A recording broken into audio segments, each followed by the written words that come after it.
कल्याण नहीं कर सकता। जब वो नाम सिद्ध हो जाएगा तभी आत्म कल्याण करेगा। ऐसे कोई नाम लेते रहिए। कोई नाम अपने युग में सब ठीक थे। त्रेता का त्रेता में, द्वापर का द्वापर में, सतयुग का सतयुग और कलयुग का कलयुग। जब आपकी रामायणी में लिखा है कि कलयुग जोग न जग न ज्ञान, कलयुग में जोग जग ज्ञान कुछ नहीं, इसको निषेध कर दिया। रामायण में बिल्कुल निषेध किया। एक आधार नाम, और नाम कौन सा है ये आपको नहीं मालूम, इसी को तो आप नहीं जानते, तो इसलिए शंका मत किया करो। ये जिस देश में आप रह रहे हो ये आपका देश नहीं है, ये आपका नहीं, ये परदेश है। इस मुसाफिरी में आप यात्रा में हो और कहते हो मेरा है, मेरा है, मेरा है, ये धोखा हो जाएगा, आपको नहीं मालूम है। तो इसलिए परदेश है। अपने देश के सोचने की विचार करो, और आपका जो देश है इन जीवात्माओं का, वो कैसा देश है। तो एक छोटी सी प्रार्थना बोलो, हम उसका आपको संकेत देंगे। एक छोटी प्रार्थना बोलो, पहले मैं बोलूंगा उसके बाद आप। सत्य गुरु सतनाम तुम्हें कोला को परनाम।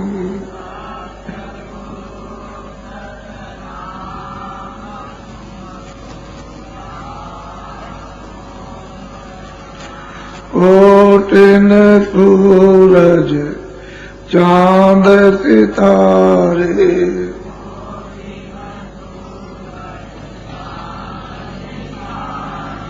कोटिन सूरज चांद सितारे,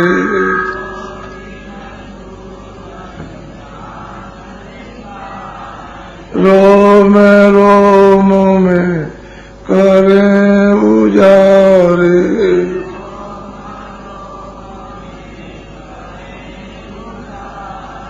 रोम रोम में करें उजारे।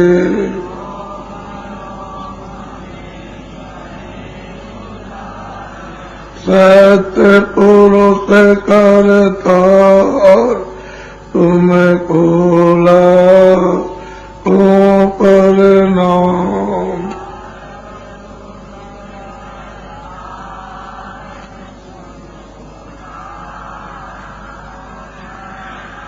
अरबों सूरज चांद सितारे,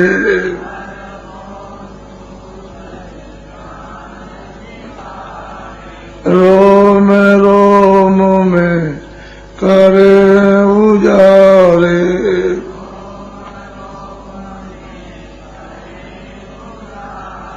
रोम रोम में करे उजारे।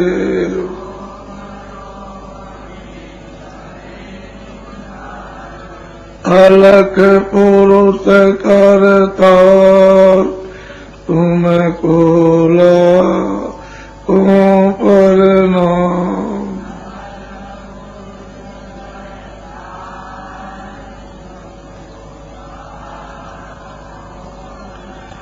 खरबों सूरज चांद सितारे,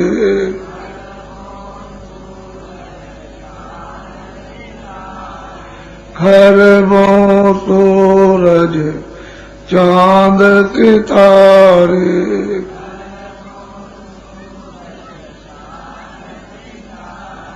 रोम रोम में करें उजारे,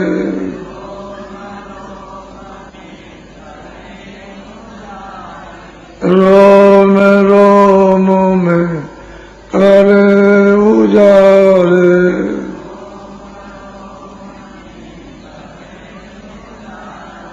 अगम पुरुष करता तुम्हें कोला को परनाम।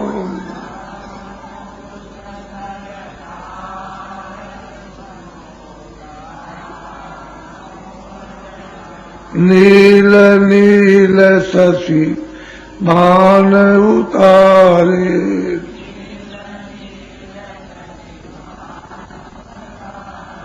नील नील शशि भान उतारे,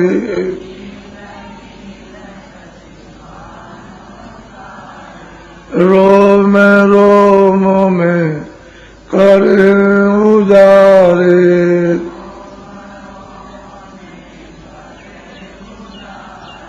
रोम रोम में कर उजारे,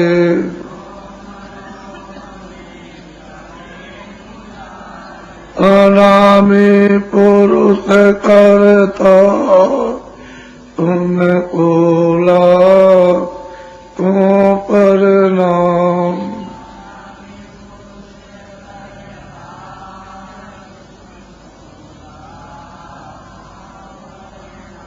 अनामी पुरुष करता तुमको लाखों प्रणाम,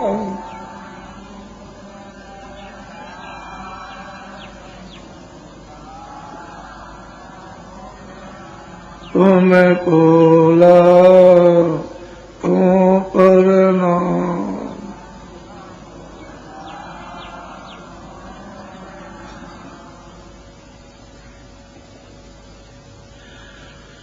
बच्चे और बच्चियों, ये अंधकार का देश है, अज्ञान का।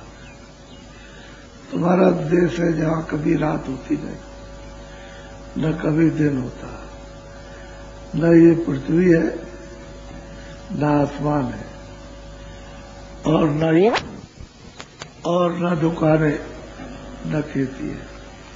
इन आत्माओं का ऐसा उज्जवल पवित्र आनंद का अथाह समुद्र, अथाह देश, आप उसको छोड़कर यहाँ परदेश में कैसे आए हो तो आपको तो मालूम नहीं। अगर मनुष्य शरीर में आप इतना ही किसी से पूछते कि भाई मैं कौन हूं, कहां से आया, मुझे कहां जाना, मैं यहां क्या ढूंढ रहा हूं, तो शायद हो सकता है कि कोई न कोई मिल जाता तो इसका पूरा पूरा पता आपको बता देता।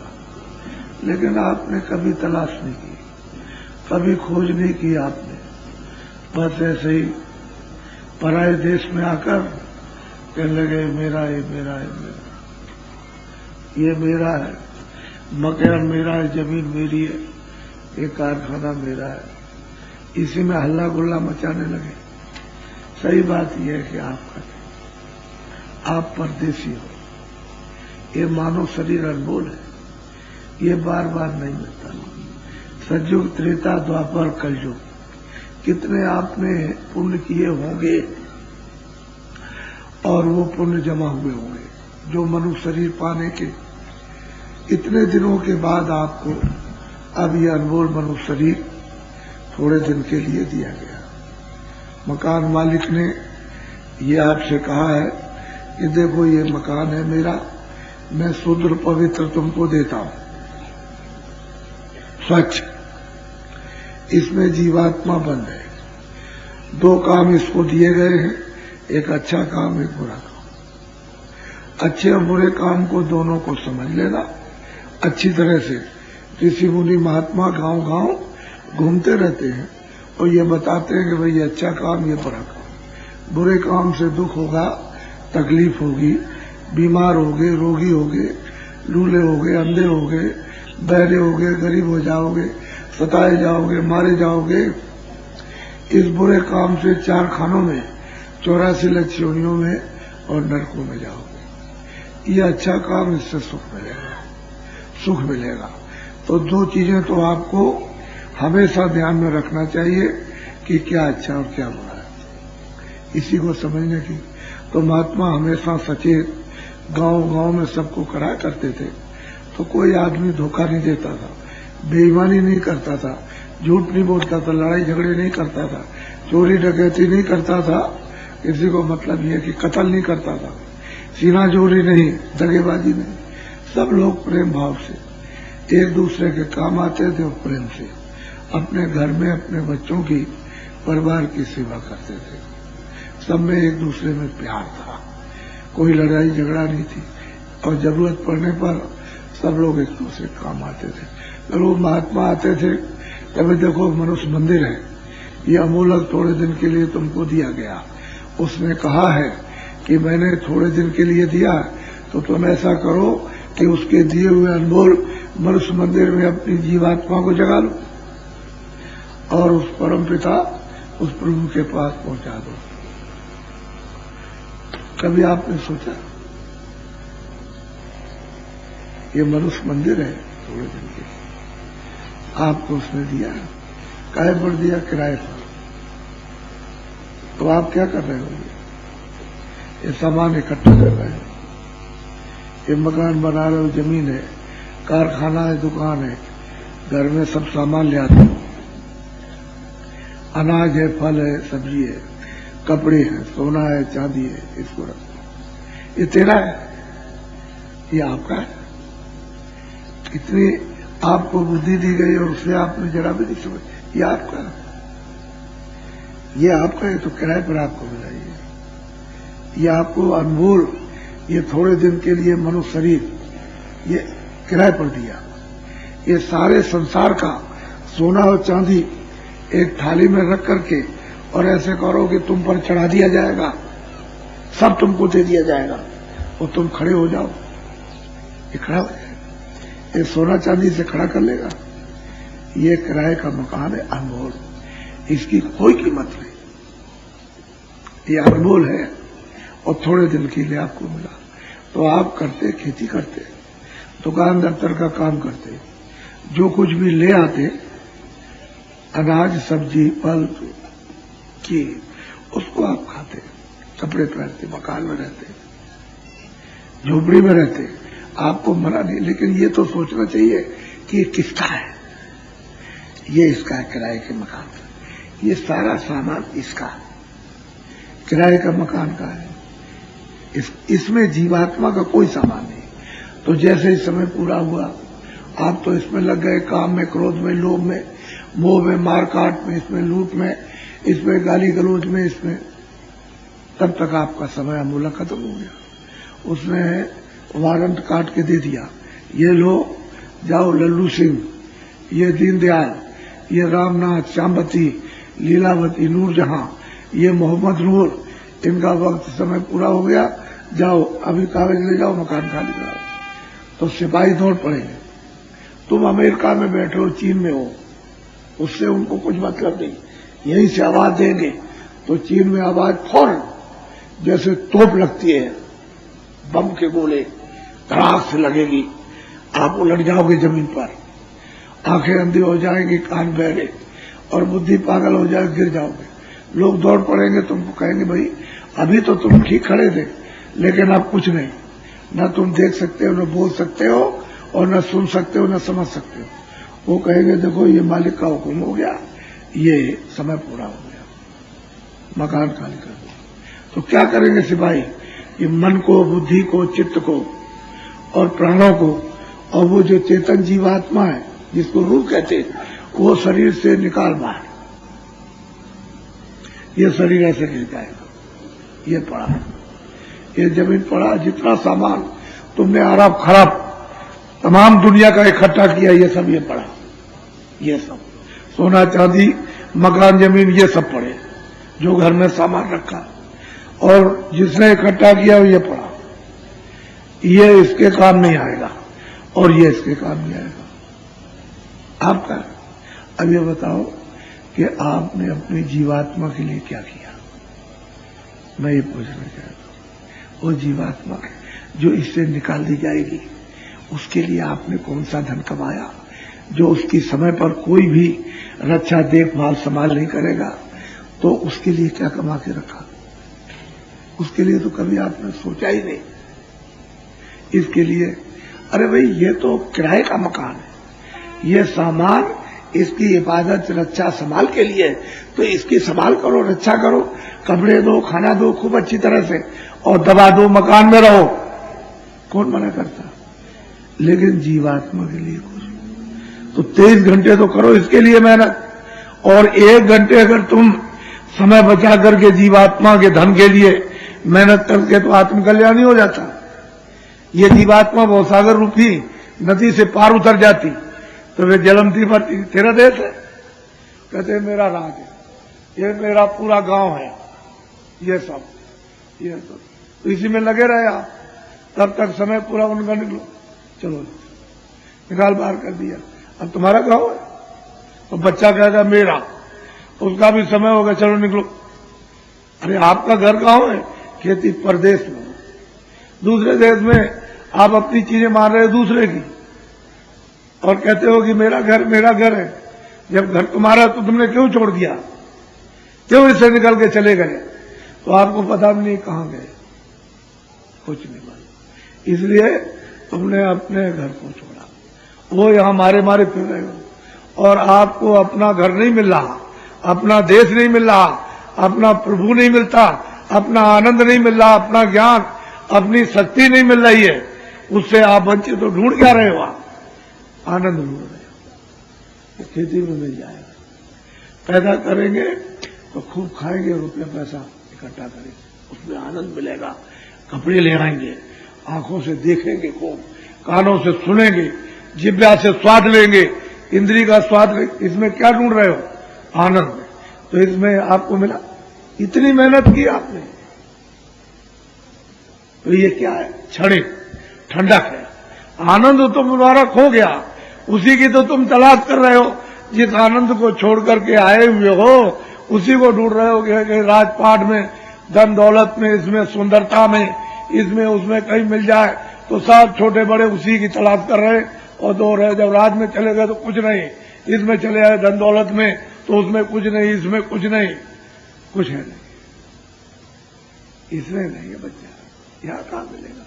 यहां तो वो चीज है ही नहीं, जहां तुम ढूंढ रहे हो जंगल है, ये भूल भ्रम का, ये बियाबान अंधकार अज्ञान का जंगल है, इसमें कुछ आपको नहीं मिलेगा। कोई महात्मा कोई फकीर मिलते तो आपको मनुष्य रूपी मंदिर में सीधा जिस रास्ते से जीवात्मा आई उसी रास्ते से वापस बता देते, कहते इसको पकड़ लो, चलो अपने घर में, वो तो रास्ता भटक गया। इसलिए आप लोग बहुत विचार से ये जो आप कर रहे हो अच्छा बात है। तुमने मानव धर्म को खो दिया, सत्य को खो दिया, दया को खो दिया, प्रेम को खो दिया, आपने मतलब है चरित्र को खो दिया, आपने सेवा खो दी, सम्मान खो दिया, आदर खो दिया, ये तो सब चले गए, पहचान आपने खो दी। तो ये बताइए कि मानव धर्म तो खत्म हो गया। मनुष्य के जितने गुण थे वही तो मनुष्य का मानव धर्म था, वो तो समाप्त हो गया। आप झूठ बोलना, धोखा देना, बेईमानी करना, दगाबाजी करना, और चोरी करना, और डकैती करना, और हिंसा करना, और निर्दयता के कत्ल कर देना, आदमी का बच्चे को काट डालना, ये क्या किया? क्या मालूम है आपको कि क्या है ये अच्छा बुरा कर्म? रामायण में लिखा है तुम्हारे यहां कि मैं उन सबका हिसाब करता हूं, काल रूप होकर के खड़क लेता हूं और उसका बदला लेता हूं। तो आप ये अदले बदले देना पड़ेगा, ये तो कर्म का कर्जा है। जैसे किसी से बाहर से यानी कर्जा लेते हो बैंकों से तो उसका ब्याज देना पड़ता, तो ये कर्म का कर्जा है। जिसको मारा, काटा, नाक काटी, कान, हाथ, पैर, ये चीज दिया, गला काट डाला, तो कर्म का कर्जा है, मैं ब्याज के आपको देना पड़ेगा। तो फिर वो आपसे बदला लेगा, फिर आपको ये मनुष्य शरीर मिलेगा। सतयुग, त्रेता, द्वापर, कलयुग कितने बीत जाएंगे अनगिनते, ये मनुष्य शरीर आपको प्राप्त नहीं होगा। ये तो आपकी बात तुमको अमूलक मनुष्य शरीर इस जीवात्मा को जगाने के लिए और उस परमपिता परमात्मा को मनुष्य रूपी मंदिर में प्राप्त करने के लिए आपको दिया गया, और आपने इसमें कुछ नहीं किया।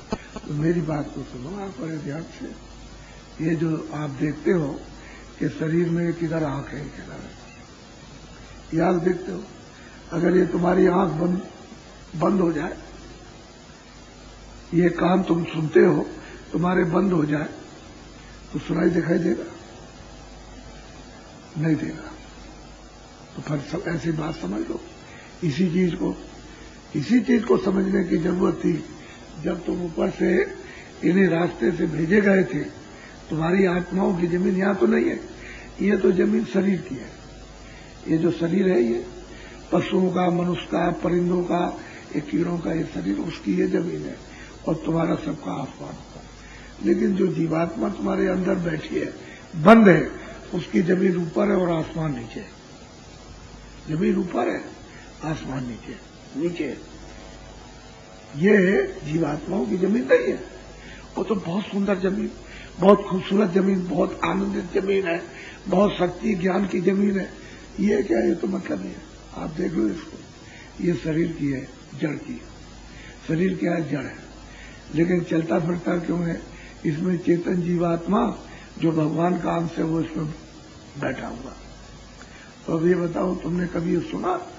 बड़े बड़े डॉक्टर, बड़े बड़े वैज्ञानिक भारत में आए, बहुत रिसर्च कर रहे हैं, और उन्होंने रिसर्च किया कि भाई इस शरीर के अंदर कौन रहता। तो आलिम एक शरीर में आने वाले नहीं। एक बालू का एक छोटा सा कण, एक जर्रा उठा लिया जाए, उसके 1 लाख टुकड़े कर दो, उससे भी जीवात्मा छोटी है इसमें। अब तुमसे पूछा जाए कि शरीर के अंदर जीवात्मा कहां बैठी हुई है, तो आप नहीं बता सकते हो। तुम मेरी तरफ सुनो, तुम तो पढ़े लिखे हो, समझदार हो। ये देखो, इधर इस शरीर में बैठी हुई है वो जीवात्मा। तो कहां? यहां नहीं है, इधर नहीं बैठी, न यहां पर है, न वो इधर है, न इधर नाभि में है, न इंद्रिय द्वार में, और न गुदा चक्र में, कहीं नहीं। यही नहीं यहां पर। मेरी तरफ सुनो ध्यान से। ये जीवात्मा इधर देखो, दोनों आंखों के मध्य भाग में, दरमियान में ये बैठी हुई है। ये इधर देखो, ये इसका डंडा, ये आकाश का डंडा। ये आंखें बंद हो जाएंगी तो आकाश नीचे, ये, और आंख खुल जाएगी तो ये आकाश ऊपर है। ये यहां बीचों बीच में बैठी है, इधर ये डंडा है। तो इसके आगे उधर कुछ, इधर ये मृतलोक है, ये बीचों बीच में बैठी है। तो जीवात्मा में, उस रूह में, उस सोल में 1 आंख है। शरीर में 2 आंखें, कितनी आंख हुई? बोलो। 3 आंखें हुई। ये जीवात्मा बैठी हुई है, उस जीवात्मा में 1 कान, उस रूह में 1 कान, और शरीर में 2 कान। कितने कान हुए? 3 कान हुए। ये जीवात्मा बैठी है, उसमें 1 नाक। जीवात्मा में, रूह में 1 नाक, और शरीर में 2 नाक। कितनी नाक हुई? तो तुमने कभी किसी से सुना था कि 3 आंखें होती, 3 कान होते, 3 नाक? अब तुम ये नया, ये हमारा आध्यात्मिक विज्ञान है, ईश्वरीय विज्ञान है।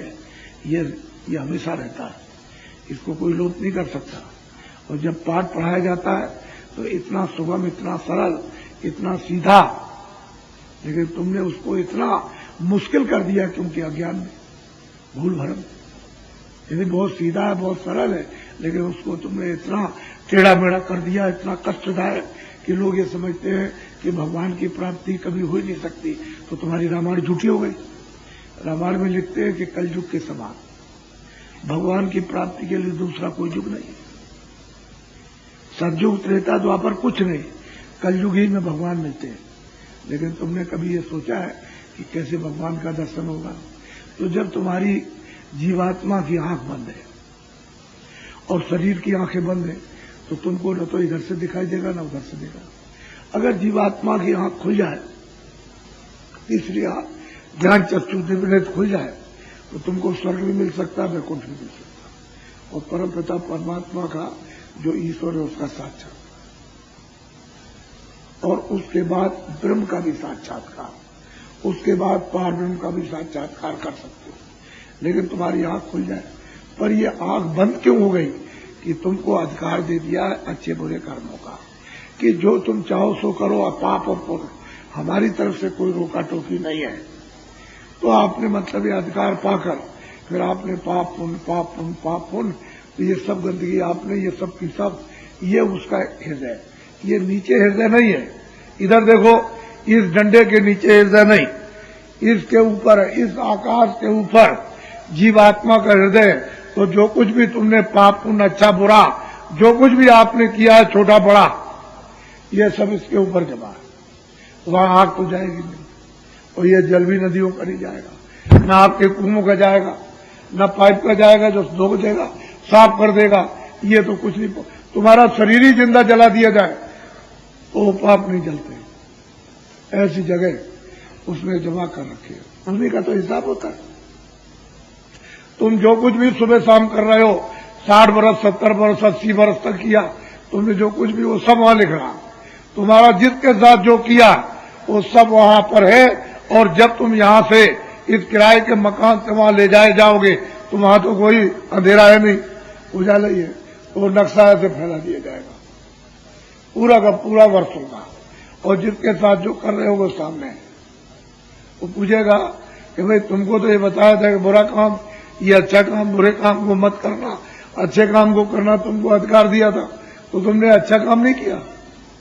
ये तुमने क्या किया, ये कर रहे हो, ये क्या किया तुमने। तो पूछेगा भाई हमने भेजा था महात्माओं को, किताबों को लिखवाया था, तो तुमने उसको नहीं पढ़ा, महात्मा कोई नहीं मिले।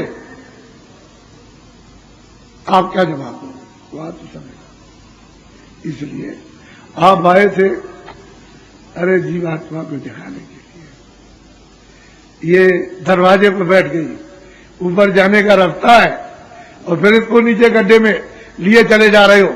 तो बताओ फिर तुम्हारा ये मानव जीवन का क्या लाभ हुआ। मनुष्य जीवन खाने के लिए, सोने के लिए, भोगने के लिए, गाली गलौज, चोरी चमारी या बेईमानी दगेबाजी करने के लिए या कत्ल हिंसा के लिए नहीं दिया गया, आत्म कल्याण के लिए। मनुष्य शरीर अनमोल साधना का धाम है। इसी से लोगों ने प्राप्त करके किताबों लिखा, देख करके लिखा, देख लिखा। तो आप लोगों ने बड़ा भारी अपना नुकसान कर दिया, इसमें आप फंस गया करके, इसलिए आप नहीं समझते। इसी तरह से हमारे कान बंद हो गए तो भगवान की देववाणी क्यों नहीं सुन पाते हो। ये कान बंद हो गए तुम्हारे, जीवात्मा के कान जब बंद है उस कूड़े कचड़े से, जैसे बाहर के कान बंद हो जाए तो किसी की आवाज नहीं सुनोगे, चाहे तुम्हारी माँ हो चाहे तुम्हारा पिता हो, किसी की आवाज नहीं सुन सकते हो, कोई भी हो, क्योंकि कान बंद हो गए। किसी के रूप को नहीं देख सकते हो क्योंकि आंखें बंद हो गई। ऐसे ही जीवात्मा की आंख, कान बंद हो गई, नाक बंद हो गई, तो बेचारी कुछ नहीं कर सकती। उसका कूड़ा कचड़ा हटा दो तो आंख खुल जाए।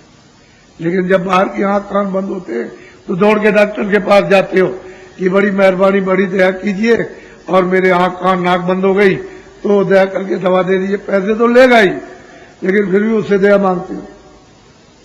ऐसे तुम किसी महात्मा फकीर के पास जाते जिसने उसको प्राप्त किया कि भाई मेरी आंख और कान बंद हो गई, मैं कैसे उसको देख सकता हूं, तो दया करवा करके आप कोई अंजन लगा दीजिए तो मेरी दिमाग ठीक हो जाए, साफ हो जाए, खुल जाए, कान खुल जाए, तो भगवान की देववाणी सुनाई देने लगे। और मतलब उसका साक्षात्कार, यानी साक्षात्कार तो दिव्य दृष्टि से स्वर्ग का, वैकुंठ का, और मतलब है शक्ति लोग और ईश्वर के लोगों का तो ऐसा ही होता है जैसे आप तो अंधेरे में हो। ये प्रकार तो कुछ नहीं,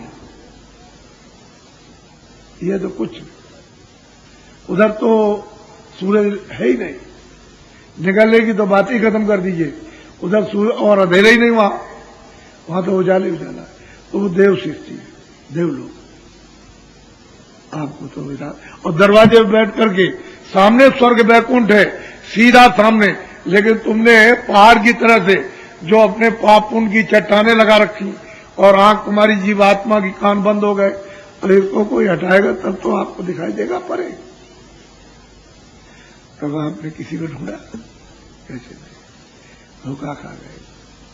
समय आपका सब चला गया। अब आ गई 50 साल की उम्र, तो भी हाथ पैर थकने वाले। तुम नहीं जानते हो कि बचपन में कुछ नहीं होता, बच्चा होता कुछ नहीं कर सकता, और बुढ़ा होता तो कुछ नहीं, उसके बस की बात नहीं।